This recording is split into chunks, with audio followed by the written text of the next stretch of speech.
engine in this Craftsman LT2000. It has the Craftsman or Briggs and Stratton 18.5 horsepower Intech engine. The previous owner ran it low on oil, and he said the motor was stuck, but he got it freed up and now it doesn't have any compression, so I don't know if it has like a stuck open valve or something. But you can see I can just spin this thing around by hand very easily. So I bought a different engine for it. So here's the engine I bought. It's a Briggs and Stratton Vanguard 14 horsepower twin cylinder. I believe it says it's 480 cc's. So it's not much bigger than that single cylinder engine that's in it. But I think this is the high-end Briggs and Stratton engine, the Vanguard. So I think they probably made it a twin cylinder, so it was more. It runs smoother, I imagine. And it doesn't take up any more space than that engine either. I measured it, and it should fit in there nicely. I think the only trouble I'm going to have is rerouting the exhaust, because obviously that's all different, and I might have to drill some new holes for the engine mounts. Better to look at the top of the engine. So the first thing I'm going to do is probably take off this metal shroud so I can see what all the wires are going to. Because I got right here, that's the wire for the little solenoid in the bowl of the carburetor. I think that's just like a fuel shutoff. So I need to put power to that. This doodad here is a voltage regulator. So I'm not sure what to do with that yet, but I'll figure that out later. I believe to shut this off you need a ground for the coils. So there should be a wire coming out for the grounding, or for grounding the coils.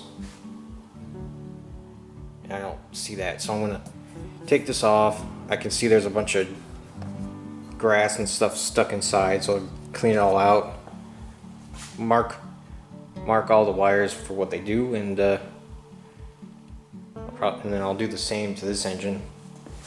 So here you got that solenoid again. This one has two wires, but this black wire just goes to a ground, whereas that sensor probably just grounds to the bowl, I guess.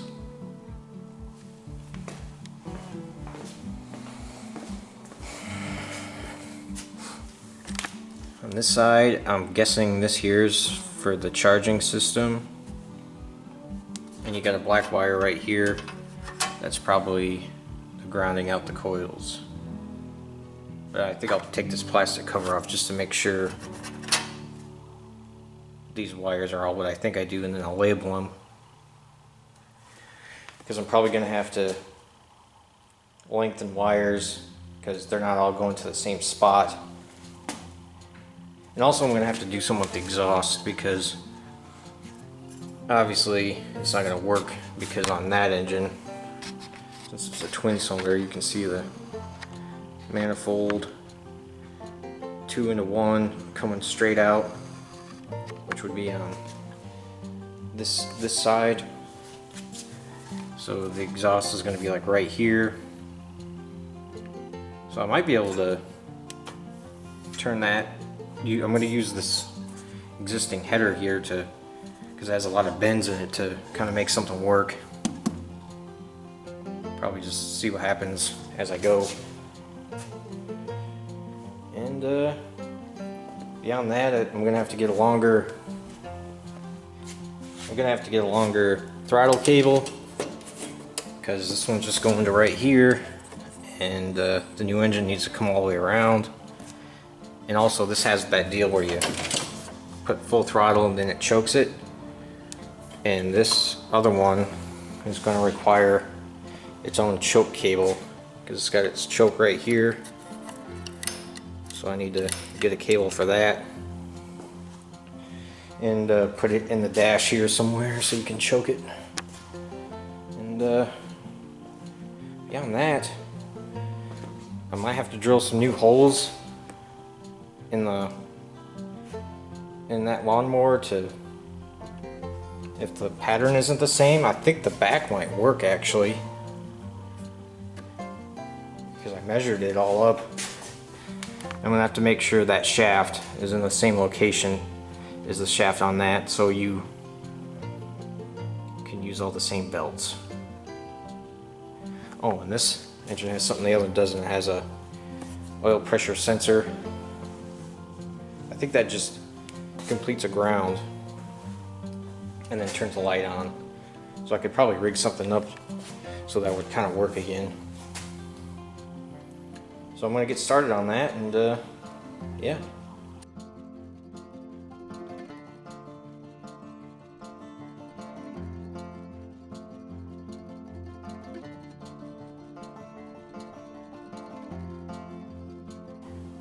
Okay, I found the ground wire for the coils. It was shoved down in here and I had a piece of tape over it, so somebody's been monkeying around in here before, but yeah, you just need to put this on the switch to a ground. It grounds the coils out, shuts the engine off. So I'm going to get all this brush cleaned out of here before I put the cover back on. I might need to clean off this flywheel so you know, so the magnetic coils work. So I'll probably just leave this hanging out like this for now and put it back together after I get it all cleaned up. Okay, I got the shroud off this. There's just a couple of 10mm bolts in the back, and I found the ground shut-off wire plugged onto the coil here. So, try to get that. There we go, unplugged, pull it out of there. I was thinking about marking all these, but there's only a couple, so I should be able to remember where they all go. So that's to shut it off for ground. Alright, here's a little wire for the solenoid on the carburetor. I got it unplugged. I'll just fish it out of there when I pull this engine out. So I guess I'm just gonna unplug the rest of this stuff and then go underneath and try to get that pulley off the bottom and then pull the engine out.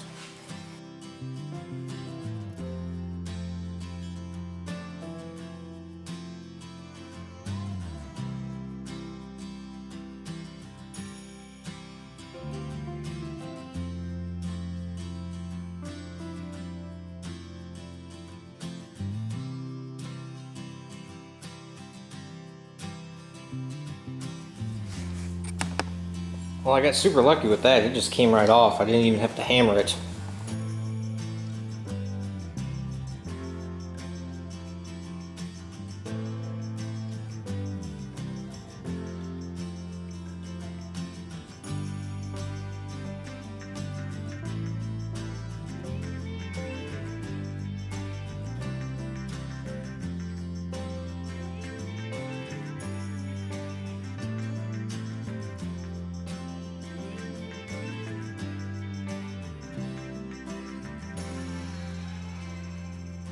So I got the engine bolted on, and all the belts and stuff are back on it.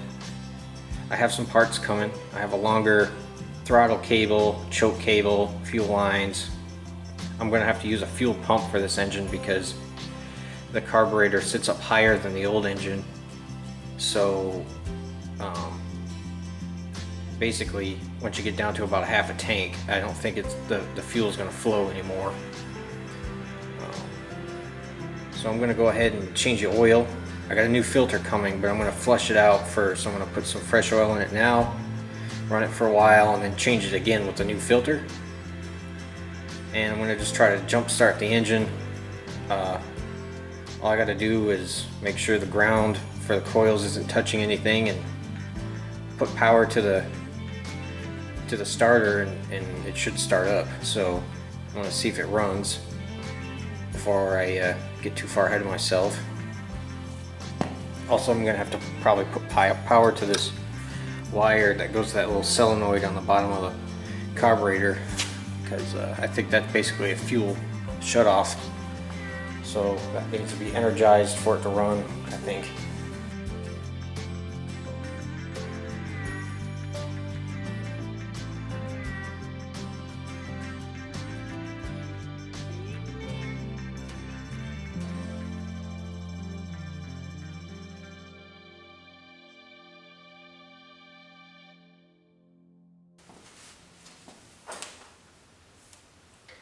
All right, I dumped some fluid through it with the drain open just to try to flush out what was ever in there, some little water. I don't know how much oil this engine takes. Everywhere online it's kind of telling me 1.5 quarts to 2 quarts.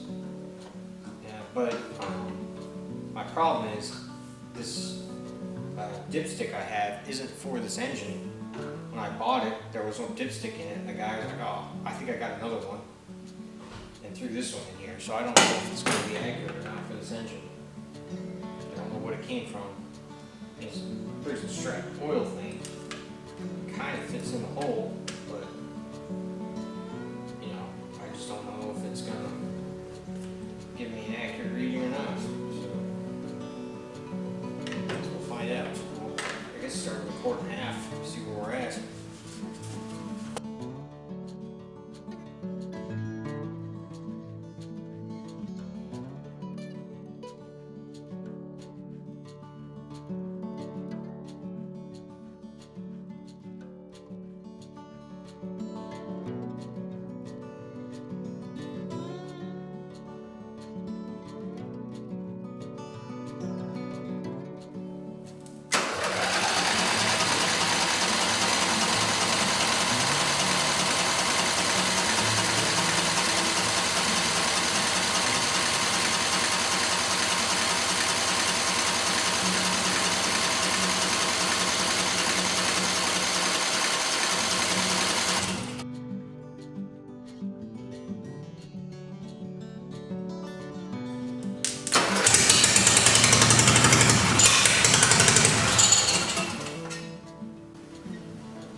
So we got spark, must not have any fuel.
I just got my parts delivered, so the only thing I'm missing now is the choke cable, which will come in a few days.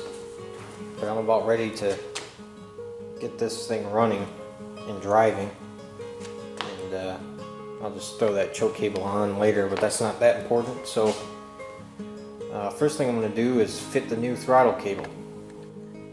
So here's the new throttle cable. I think it's for like a push mower.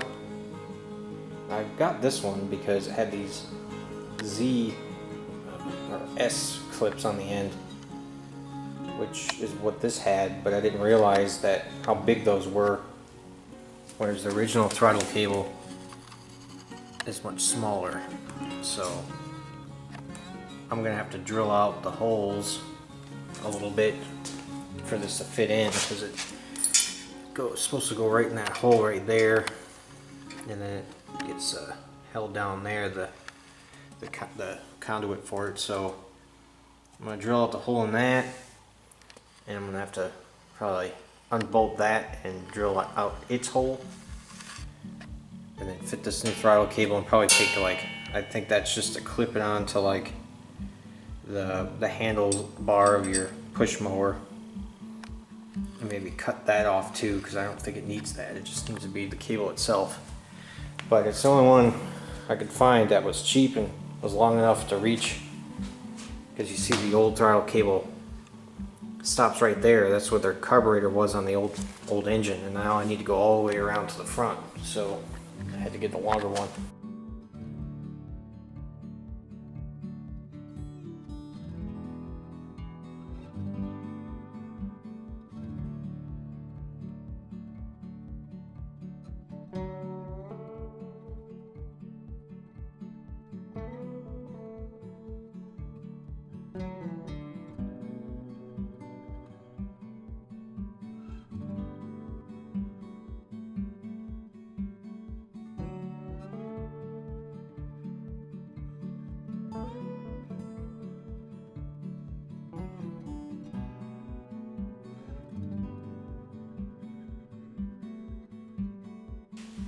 Running into a little bit of an issue hooking up this throttle. The cable's way too long, and if I cut it, I can't keep this little Z clip on there, so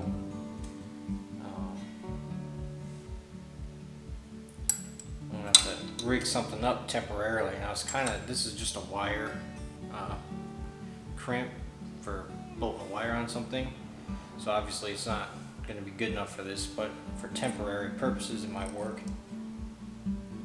I might just cut that end off and crimp this onto the cable, and it should work with the throttle on that little stud there. So I'm going to give that a try.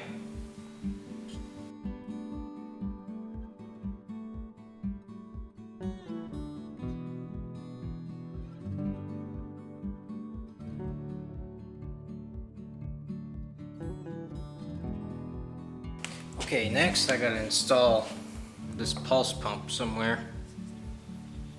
Actually needs to go right here, because this is but the pulses come from that works it. So I need to hook this up here. There was a bracket on this engine, but it don't fit this pump. Nothing's pointed it in the right direction. So right there would work all right, because fuel comes in and then I'll have to make a turn and go to there, which won't be a big deal. So I need to get the hose and hook this up, and then kind of see what I'm going to do about mounting this somehow.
Alright, I'm moving on to the last little challenge, which is going to be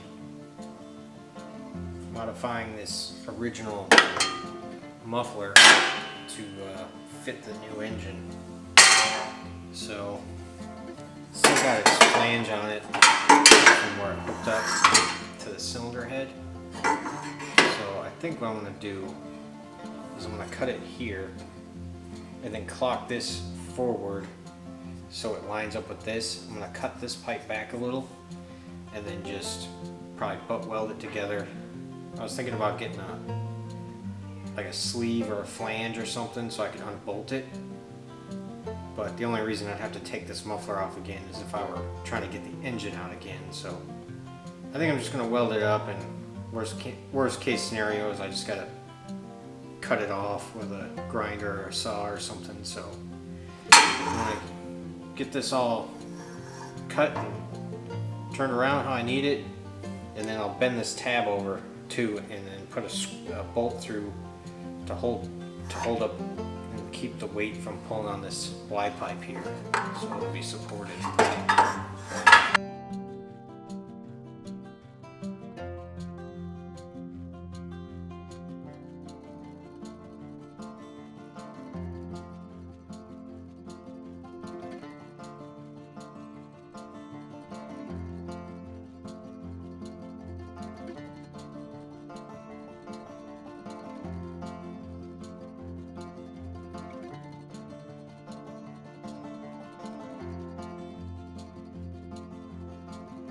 Well, somehow it ended up a little bit higher than I thought it was going to be, but it worked good enough.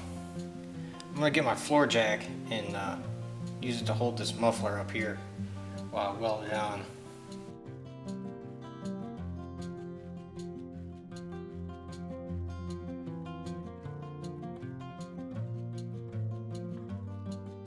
Here's the finished product. I just bent this strap down and tech screwed it on. Not the prettiest thing in the world, but it should work. So I guess now I'm going to fire it up and see what it sounds like.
Spilled most of it on the floor. Sometimes I don't know why I bother with catch cans. Might as well just let the drain plug out and run it on the floor.